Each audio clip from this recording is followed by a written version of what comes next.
Hi, welcome to our channel where we share the most intriguing stories.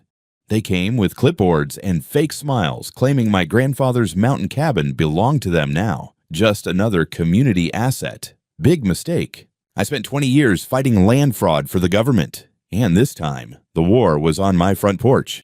When I first turned off the gravel trail and saw the roof line of my grandfather's house peeking through the pines, something in my chest clicked into place. It had been years since I'd been up here, and yet every stone in the path, every gnarled tree leaning slightly inward like guardians of the trail, felt familiar. The old cabin, built in the 50s by my grandfather with his bare hands, still stood strong. Cedar shingles, stone foundation, and that rusting weather vane on the roof shaped like a bear, untouched by time. After retiring from the Department of the Interior, I wanted nothing more than solitude, clean air, and a view that didn't involve bureaucrats or land disputes. So, I packed up my life in Sacramento, signed the transfer of deed that had sat in a safe for 27 years, and drove up into the Sierra Nevada with a toolbox, a backup generator, and a damn good bottle of bourbon. The road to the cabin had always been a bit of a maze. An old logging trail, partially paved, barely maintained, but that was the charm. You didn't come up here by accident, which made what happened 2 days after I moved in all the more irritating. It started innocently enough. I was clearing out the front shed, tossing rotten lumber, when I heard a knock on my makeshift gate. Not the kind of knock you'd expect in the wilderness. It was polite, too polite. The kind of knock that came from someone who wanted to sell you something they had no right selling. 3 people stood on the other side, 2 women and a man, matching clipboards. One woman wore a neon vest that read Summit Pines Compliance Division. The man, tall and slightly too groomed for the terrain, gave me a half smile that oozed fake concern. "Afternoon, sir," he said. "We believe there's been a bit of a mix-up." "I doubt it," I replied flatly. He chuckled awkwardly. "You're currently occupying a structure that our records show as a shared amenity property within Summit Pines." I stared at him for a solid beat. "What the hell is Summit Pines?" The other woman, blonde, oversized sunglasses, every inch suburban authority, interjected. "It's the residential community just below the ridge. You must have passed the entrance gate coming up. Lovely homes, very well maintained. This parcel is part of our upper commons." "Ma'am," I said, "this house was built in 1954. I have the original deed signed in ink by my grandfather. It's private property." They exchanged looks. The clipboard man leaned forward, fake polite mask still intact.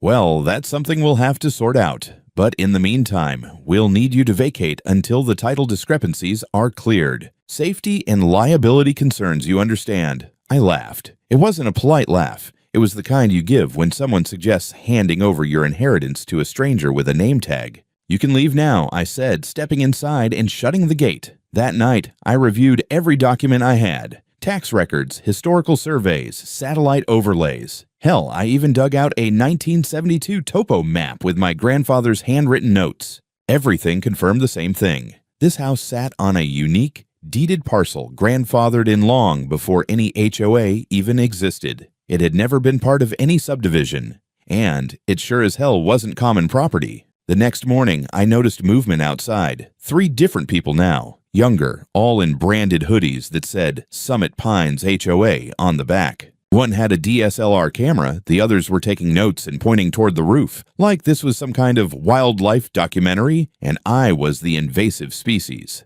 I opened the window. "Smile pretty for the lawsuit," I said, raising my phone. They didn't respond. The one with the camera zoomed in on my front door like he was inspecting termite damage. Then came the knock again. This time, it was one guy, mid-30s, wiry, eyes just a little too excited. He introduced himself as Cole Compliance Lead.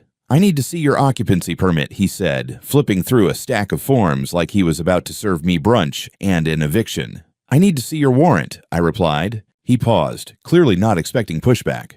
"You're on private land," I said slowly. "And unless you have something signed by a judge or Jesus Christ himself, you're trespassing. Now get off my porch." He muttered something about escalating to the board and walked off. I watched them from the ridge that night. Little flashlights flickering among the pines, snapping photos, trying to peer through the woods like they were building a case. I wasn't worried. I was pissed. That's when I called the county office. If they wanted to fight over land rights, they'd pick the wrong goddamn retiree. I didn't sleep much that night. Not because I was scared. Fear doesn't come easy when you've spent years sorting out land disputes for the federal government, but because my blood was simmering hot. These HOA jackals weren't just annoying now. They were escalating. Harassment, surveillance, fabricated claims, and they were damn organized about it. The next morning, I made the first pot of coffee on my porch, trying to get my bearings. Crisp mountain air, bird song, the scent of pine and old smoke in the chimney. All of it tainted now by the memory of clipboard warriors and unsolicited compliance visits.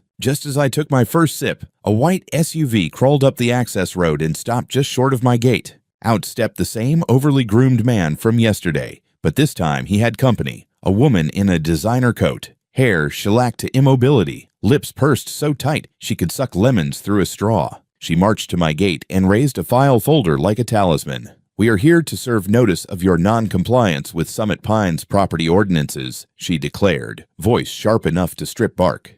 "Lady," I said, "you'd have to build a time machine to make your ordinances matter on land deeded in 1954. She ignored me. "Failure to vacate will result in escalation. You are unlawfully occupying a structure designated as shared amenity under Section 4 of the amended covenant as ratified by the Summit Pines HOA charter." Now, that caught my ear. There was no charter touching my land. I knew it. My files knew it. The damn granite under my house knew it. I stepped down and held out my hand. "Let me see it." She hesitated but passed me a copy. I flipped through and almost laughed out loud. The document had been altered recently. Fonts didn't match. The parcel ID had an extra digit, the most galling part. My house was labeled Mountain Commons Shelter, like I was squatting in a glorified picnic bench. "This is a forgery," I said flatly. "You can contest that through proper channels," she replied, snapping the folder shut. "You want proper channels? You're about to get them, civil and criminal." I turned on my heel and walked back inside. I'd had enough. I called a friend from my old office, Gina, now a senior officer with the county's land oversight department. I explained the situation, and when I mentioned the forged map, she didn't even hesitate. "Email it, now, and send scans of your deed, title chain, everything." While I was scanning, I heard it. The low rumble of car engines. I looked out the window and saw a caravan of HOA SUVs parked along the road, at least 6 people now. 2 with clipboards, 1 with a damn drone buzzing over my roof. That was it. I marched back outside and pointed straight at the guy flying the drone. "Bring that thing down before I shoot it down." "You can't threaten us," one of them said, smug. "This is documentation for the board. This is private airspace over private property. Try me." They backed off. Barely. I spent the rest of the afternoon installing more security cameras, mounting floodlights, and digging out old wildlife cameras I used for surveying back in the day. If they wanted footage, I'd give them a documentary. By dusk, I'd sent Gina everything. Scans, GPS overlays, my grandfather's original survey report from 1955, even a damn holiday photo from the 70s with the same fence post still standing in the background. She called me back later that night. "Ah, Derek," she said carefully, "they filed a petition with the County Land Committee last month, claimed your parcel was abandoned and had reverted to community use." "What the hell?" "They submitted a revised district map. It shows your property as common land." "Is that even possible?" "Only if no one contests it and the land appears inactive for over 10 years. You've got evidence to nuke that claim, but you need to file a counter-motion within 72 hours. They're trying to steal my goddamn house with a PDF and a printer." "Pretty much." I thanked her, hung up, and poured 2 fingers of bourbon. My dog Murphy came to sit by my leg, sensing the tension. I rubbed behind his ears and stared out of the window into the night. They had made a mistake. They assumed I was just some retiree with a cabin in the woods. But I'd spent 20 years mapping contested land boundaries across 3 states. I had testified before Congress about resource rights. I once argued over a fence post with an Apache tribal lawyer for 11 straight hours and walked away with a compromise. They wanted war. Good. I was starting to miss it. The 3rd morning started like the last 2. Early light spilling over the ridgeline, Murphy trotting down the trail for his morning perimeter check, coffee percolating beside my battered boots. What didn't start the same way was the sound of gravel under tires, louder this time, more urgent. I stepped onto the porch, mug in hand, just in time to see the flashing red and blue lights hit the treetops. 3 sheriff's vehicles rolled up like a convoy. One stopped short of the gate. The other 2 pulled to the side as if ready to surround the place. I didn't move, just took a sip of my coffee and waited. The first deputy out was maybe 30, fresh-faced, hand resting near his holster like he thought I might bolt. The second was older, built like a battering ram, and clearly less interested in theatrics. The third, driving the last car, stayed behind the wheel, radio in hand. "Morning," I said, loud enough to carry. "You Derek Hunt?" The young one called back. "Depends who's asking." He didn't laugh. "We received a call from the Summit Pines Homeowners Association. They claim someone's occupying a residence here without authorization." "Yeah," I said, nodding slowly. "That'd be me." He looked unsure whether I was joking. The older deputy stepped forward, gaze steady, assessing. "You got ID?" he asked. I handed it over without a word, along with a second folder, a thick one, full of property records, maps, legal documents, my life in ink. He flipped through them while I leaned against the porch rail, letting him take his time. "They're saying this is a community structure," the younger deputy said, eyes narrowing like he didn't quite believe it himself. "Shared property." "Tell me," I said, "how many community structures have a 26-year tax history, deeded ownership, and a VA mortgage from 1965 paid off in full?" That got a reaction. The older deputy grunted and handed my documents back. "Looks in order. You got any legal proceedings underway?" "County Land Committee has a false petition filed by HOA. My response goes in today. Their maps fabricated. And the drone." I nodded toward the house. "Got footage.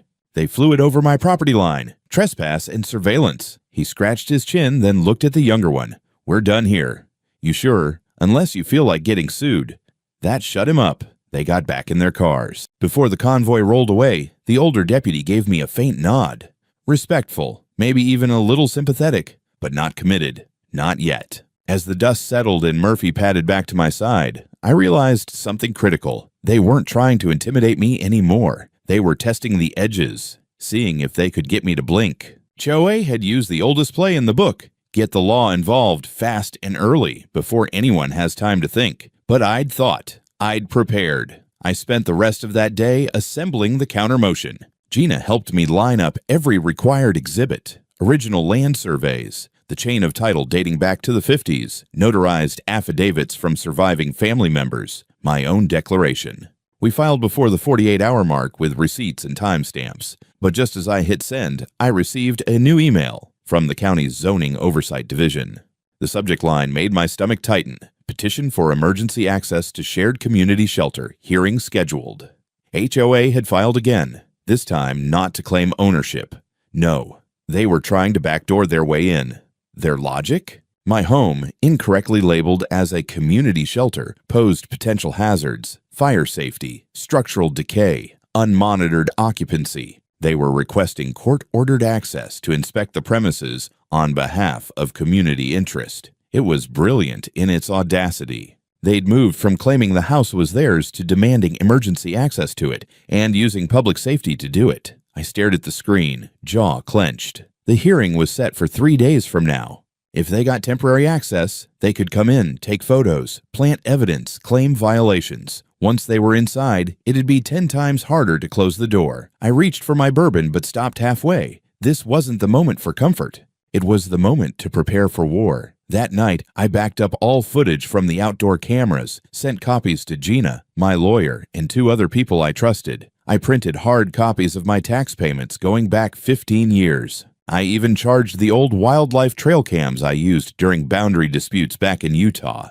Mounted one in a tree facing the gate, another watching the back trail. Murphy sat beside me on the porch again, tail thumping once, then going still. I didn't speak. I just stared at the forest. They weren't going to take this place from me. Not now. Not ever. The courthouse was a squat concrete bunker pretending to be civic architecture. I'd been in dozens like it. As a government surveyor, I used to testify in land disputes from Idaho to New Mexico. But this time, I wasn't the expert. I was the target. Inside courtroom 3, everything smelled like mildew and ancient carpet glue. The judge was a graying woman with a face like stone and a reputation for impatience. Across the aisle, HOA had shown up in force. 3 board members, 1 suit-and-tie attorney, and, of course, Karen Gellner, the queen bee herself. She looked at me like I'd tracked mud into her country club.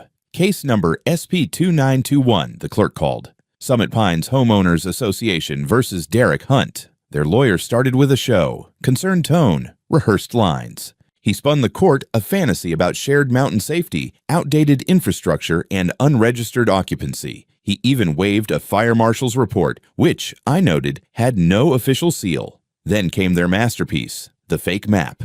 Again. Laminated now, like it belonged in a museum of bullshit. Karen stared at it with smug pride, as if laminating lies made them law. When my turn came, I didn't raise my voice, didn't perform. I handed the judge my packet. Deed history, tax receipts, the satellite overlays, the notarized statement from the county recorder confirming that my parcel was legally distinct and never annexed by any HOA. Then I dropped the hammer, the unredacted GPS-stamped footage from the wildlife cameras. Karen's crew clearly trespassing, measuring, photographing, one guy actually peeing behind a bush. I pointed at the timestamp. This was the same day they filed their public safety claim. The judge raised an eyebrow for the first time that morning. Their lawyer objected. Your Honor, the footage is irrelevant to the emergency safety review. It's directly relevant, the judge cut in, especially if your client initiated an emergency order under false pretenses while violating state trespass law. Karen shifted in her seat. First time she stopped smirking. I concluded with the letter from Gina's office. Official recognition that the submitted parcel reclassification was not only erroneous, but under internal investigation. It wasn't just that I had proof. I had too much proof. The judge ruled within 10 minutes. Motion denied. HOA would not be granted access. Their map would be reviewed by an independent examiner, and any further filings involving my land would require prior approval from the county recorder's office. Karen looked like someone had just told her the spa was out of cucumber water. I didn't look at her. I just gathered my papers and walked out, slow and steady. Outside, I didn't feel victorious. Not yet. Because what HOA wanted, what Karen wanted, wasn't just my house, it was control, and they weren't done trying. The week after the hearing should have been quiet, but it wasn't. It never is when people like Karen Gellner taste public failure. They don't retreat. They reload. 3 days later, a manila envelope showed up at my gate, taped to the fence like a ransom note. Inside was a copy of a new subdivision plan, a corrected map of the Summit Pines Overlay District. And there it was again, my parcel labeled Mountain Commons Shelter sitting in the middle of a nice pastel patchwork of HOA-controlled zones like it had always belonged. This version looked more official. Different fonts, new legend box, and this time an embossed seal in the corner. From some private surveying outfit called Ridgeline Boundary Group. Never heard of them, but the name stank. I called Gina again. She picked up with, "Please tell me they haven't filed another one." "They have," I said, and explained the envelope. I could hear her fingers clacking on a keyboard. A minute later, she exhaled sharply. "Yep, just hit the internal docket. It's not a county filing. They submitted it to the State Parcel Archive as an update, citing an agreement with a local private surveyor. Not an official resurvey, just a revision. That even legal? It's a trick. If no one challenges it, and enough downstream systems sync with that data, tax records, zoning apps, even realtor tools, it can start to look real. It's how people erase property lines without a bulldozer. I paced the porch, fury bubbling behind my ribs. You ever hear of Ridgeline? Hold on, she muttered. A few taps later, her voice dropped. Okay, this is dirty. Ridgeline isn't certified for cadastral submissions in this state. In fact, their license lapsed 2 years ago. But they're still active and registered to a P.O. box in the same county as Summit Pines. Let me guess, one of their board members. No public link yet, but I'd bet money. That night, I dug deeper. Online property forums, archived meeting notes, public land logs. Ridgeline's name popped up in 3 other filings in the last 18 months. All near planned expansions of Summit Pines. In 2 of them, the original owners had either sold under pressure or had their property reclassified and taxed out of usability. And here's the kicker, none of those filings were ever reversed. I reached out to a guy I knew from my federal days, Marcus Lynn, ex-USGS and now private land consultant. I sent him Ridgeline's filings and asked for a second opinion. He called me 30 minutes later. "They're ghost mapping you," he said bluntly. It's not about getting inside your house. It's about redrawing the map so, one day, they don't have to. What's the play? They're laundering a fake map through enough bureaucratic cracks that within a year, your parcel shows up in systems as communal. By the time you notice your tax status changed or get an HOA fee in the mail, you're too far behind to undo it without court. I felt cold, not afraid, just cold, like the kind of chill you get standing on a fault line before the quake hits.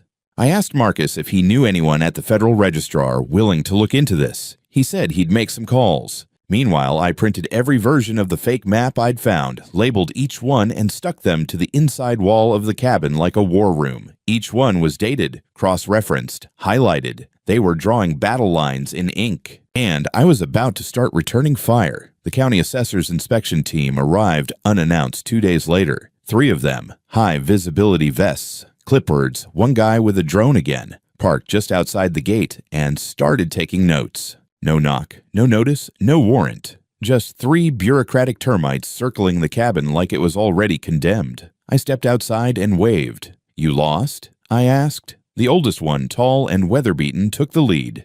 "We're conducting a routine land integrity audit. Parcel 3817C, elevation zone review." "Funny," I said. "That parcel doesn't exist in the Federal Registry." He hesitated, then checked his clipboard. "Our records show it as Mountain Commons. Subdivision reclassification pending." "Pending, not approved. You're standing on sovereign private property. Want to see the deed again?" He looked annoyed, but professional. "We've got orders to review possible discrepancies in boundary alignment and emergency access zones." "Under whose direction?" He paused too long. I knew the look. He was bluffing with a half-valid form, hoping I'd fold. "Tell you what," I said. "You can step back to your truck and wait. I'm calling the sheriff. If you've got the legal right to be here, they'll back you up. If not, I'll file trespass and misuse of public office." They didn't argue, just retreated to the car and made some phone calls of their own. While they waited, I called Gina again. "I think Karen's leveraging someone inside the assessor's office." She sighed like she already knew it. "Their director's brother-in-law is on the Summit Pines advisory board. It's thin, but it smells. Can we force a review?" "Yes, and we will." That night, Gina and Marcus cross-referenced the entire subdivision overlay submitted by Ridgeline. What they found flipped the story on its head. It wasn't just my land. 2 other parcels, higher up the slope, both small cabins like mine, had been relabeled in Ridgeline's overlays. One of them was now listed in a tax delinquent zone. The other was mysteriously listed under development opportunity pending HOA integration. Neither of those property owners had received notification. I got their names from the land records. The first, Joanne Bell, was a 70-year-old widow. The second, Andre Salgado, a quiet software engineer from San Jose who used his place as a seasonal retreat. I reached out to both. Joanne hadn't visited in 2 years. Andre didn't even know what Ridgeline was. We met the next morning on my porch, 6 feet apart, thermoses in hand. I laid out the maps, showed them the documents. The silence that followed was heavy. Joanne was the first to speak. "They're trying to steal our land." Andre nodded, pale. "I've been paying taxes this whole time. I never got a delinquency notice." "You wouldn't," I said. "Not until they file for receivership." We formed a 3-person coalition that afternoon and filed a joint injunction with Gina's office. Attached were complaints of fraudulent records, tax mislabeling, and abuse of local planning authority. Gina didn't waste time. She pushed it to the state oversight board by nightfall. And just like that, the Ridgeline scheme wasn't a local nuisance anymore. It was under criminal review. I installed 2 more cameras that evening, one in the tree line near Joanne's access trail, another watching the lower bend where Andre's driveway forked off. Summit Pines had played this game before, and won. But this time, they'd picked the wrong trio. We were surveyors, coders, and pissed-off retirees, and we were about to burn their whole paper empire to the ground. Within 48 hours of filing the joint injunction, the temperature shifted. Not the weather, the politics. Emails started bouncing. County officials who'd been helpful went suddenly quiet. Gina said meetings were being rescheduled. Marcus warned me someone's circling wagons. It wasn't paranoia. It was textbook damage control. So I did what I always do when I sense someone hiding behind process. I dug. Andre and I combed through public zoning logs. Joanne, a former librarian, volunteered to pull archived HOA records, which, hilariously, had been improperly secured on an old community server. By the end of the second day, we'd found them. 3 parcels, not 2, had been targeted in the last year. Ours were just the latest. Parcel 812B, unoccupied for over 5 years after the owner moved into assisted living, sold 6 months ago at half its assessed value. Parcel 812D, revoked for failure to maintain easements. HOA declared it abandoned after blocking the owner's access road with a fake closure sign. Owner never contested. House demolished. Parcel 812E, now a community garden featured in a Summit Pines promotional brochure. Former owner, a recluse who died without heirs. Probate never completed. Every one of these parcels had followed the same pattern. Ridgeline map insertion, community access claim, HOA, compliance officer activity, and then, poof, ownership gone. We printed the docs, the images, the meeting minutes. I even made a damn corkboard chart, red string and all. Not for effect, just because my laptop was overloaded and the physical map made it easier to spot connections. At the center of it all, Karen Gellner. She'd chaired every acquisition meeting, signed off on every expansion initiative, and according to one buried record, personally authorized payments to Ridgeline totaling over $75,000 for parcel boundary optimization. We had a pattern. We had receipts. What we needed now was a match. Someone inside Ridgeline to tie the loop. That came sooner than expected. Marcus called me that evening, voice low and incredulous. "You sitting down?" "Always." Ridgeline's listed principal, the guy who signed those fake maps, used to be a subcontractor for the county assessor's office. He was fired in 2021 for falsifying drainage easement data. And they still let him submit overlays? They didn't. HOA did, privately. The county never reviewed them. Ridgeline forged their legitimacy using Karen's contacts. The fraud was bigger than we thought. Worse, it was working. Joanne checked her mail the next morning and found a letter from the county treasurer, notice of property review, parcel adjustment pending. Andre got a tax delinquency notice for over $4,000 in back assessments. Mine hadn't arrived yet, but I knew it was coming. We drove straight to the county building. Gina met us in the parking lot, clipboard in hand, face taut. "They're running out of time," she said. "State investigators are inbound. Karen's trying to bury the paper trail before they arrive." "Too late," I said. I handed her the corkboard photos, printed docs, and the payment trail. She blinked. "Holy hell." Then she smiled for the first time in weeks. "Okay," she said. "Now we go nuclear." The state team arrived on a Wednesday, 4 investigators in plain clothes, and a woman named Ortega, who introduced herself as a land fraud compliance lead. She had the poise of a litigator and the eyes of someone who didn't tolerate bullshit. We met at the county building, where Gina handed over our entire evidence package, triple copied and indexed. Karen wasn't there. She was unavailable for comment, which apparently meant she was holed up in her gated home down in the Summit Pines core, pretending none of this existed. But her board showed up, tight-lipped, polished, and lawyered up. The meeting started as a review of anomalous parcel adjustments. It ended as the beginning of a formal criminal inquiry. Ortega laid it out in dry, professional terms: pattern fraud, document falsification, real estate manipulation, and potential conspiracy to defraud multiple private property owners under the guise of HOA governance. That night, Gina called me. "You'll want to sit down again." I did, mostly because Murphy had claimed my left leg, and I didn't want to disturb him. They've frozen Ridgeline's corporate assets. Court order went through 2 hours ago. And Ortega's filed a subpoena for all HOA financials going back 5 years. Karen, not officially named yet, but she's on the radar. 2 days later, everything blew up. News vans rolled into Summit Pines like locusts. Someone leaked the investigation, maybe a clerk, maybe one of Ortega's team, and suddenly, Karen was a headline. HOA fraud scheme under investigation, possible land grab. That same morning, I caught movement on one of my trail cams. 2 HOA board members, including the clipboard guy from week 1, hauling boxes out of their office at dawn. They didn't get far. Deputies intercepted them down the road. The boxes contained maps, invoices, and a half-dozen USB sticks labeled Draft Plan Phase 2. I got the footage and forwarded it to Gina. 5 hours later, Ortega issued warrants for both of them: obstruction and destruction of public records. Karen, she finally made a move. Filed a public statement through her attorney. All actions taken by the HOA were in accordance with charter procedures and within the scope of community management standards. Translation: she wasn't going down alone. I met with Joanne and Andre that evening. We stood on my porch looking out over the valley. Joanne sipped tea like it was brandy. Andre looked rattled but focused. "They're falling apart," he said. "Yeah," I nodded. But wounded animals are dangerous. Later that night, Murphy growled at the back door. When I checked the camera feed, I saw someone had tried to cut the wire to my rear security system. Amateur job. Didn't even realize the feed was wireless. I saved the footage. Sent it to Ortega. Within an hour, she had patrols scheduled for every property linked to the case. I reinforced the window locks and left the porch lights on. The wolves were cornered now, and some of them still had teeth.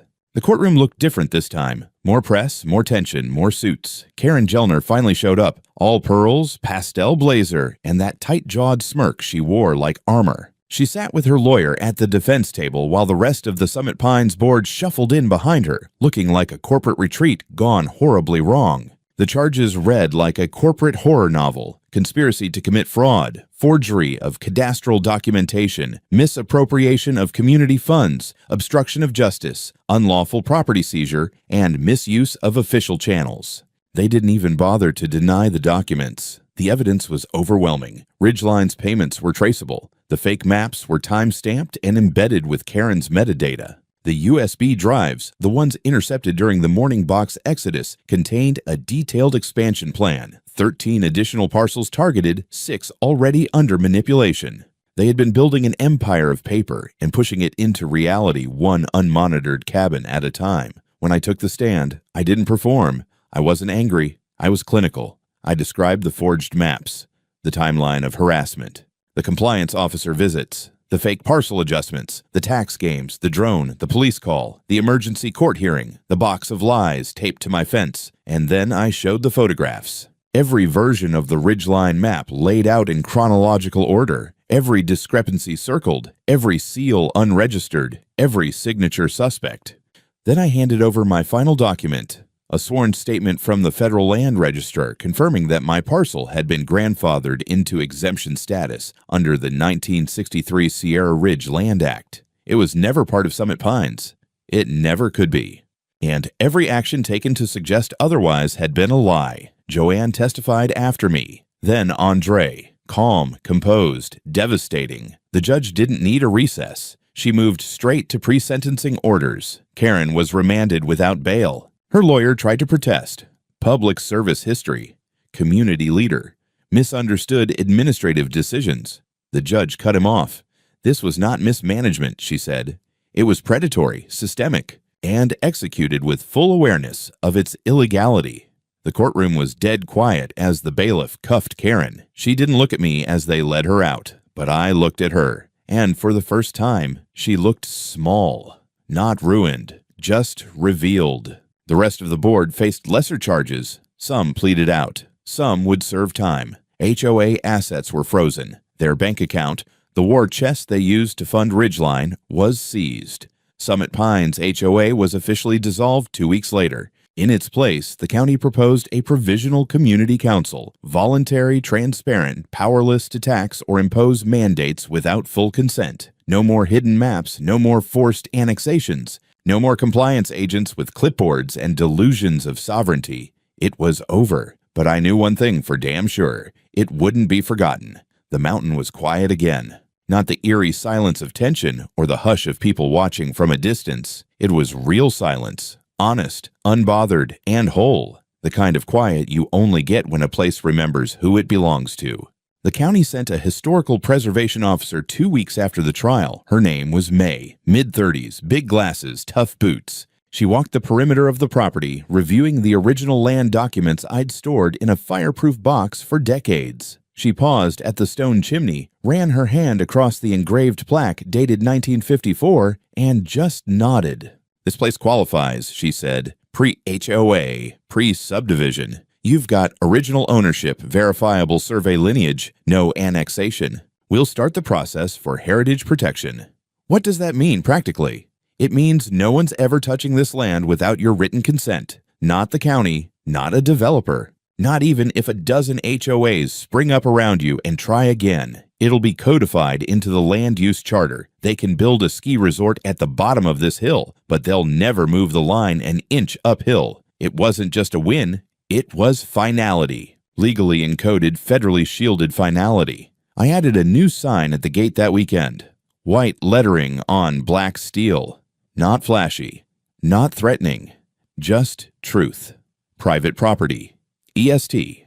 1954, protected by Federal Land Act, trespassers will be documented, reported, and publicly mocked. Murphy liked it. He peed on the post as a finishing touch. Joanne decided to keep her place after all. She'd considered selling after the ordeal, fear does that, but when the fraud collapsed and her tax status was restored, she said, "Screw them. I raised 3 kids in that cabin. They can pry it from my cold, sun-spotted hands." Andre bought new solar panels and installed a trail cam network even better than mine. He started coming up every other weekend, working less, hiking more. The county set up a restitution fund using seized HOA assets. Every targeted owner was reimbursed. Some even received surplus payouts after Karen's frozen accounts were tallied. She'd been quietly siphoning HOA dues into Ridgeline under consulting invoices. It wasn't just theft, it was embezzlement. Her sentence ended up being 10 years, minimum 5 without parole. When I saw her mugshot on the local news, she didn't look furious or vengeful. She looked tired, like someone who'd finally reached the end of a long losing con. Gina got promoted. Ortega published a report that made state headlines. Marcus and I still trade emails, mostly memes and bad surveyor jokes. I started teaching part-time at a nearby community college. Introduction to Land Law and Property Ethics. Class fills up every semester. And the mountain. It's still mine. Not just in paper or law, but in spirit, in sweat, in blood and bourbon. And when strangers drive up the old logging trail now, they stop at the gate, see the sign, and they turn around. Except one. A kid in a rusted Subaru, maps on his dash, wearing boots too clean. He waved. I waved back. Maybe he's just lost, or maybe he's looking for something worth fighting for.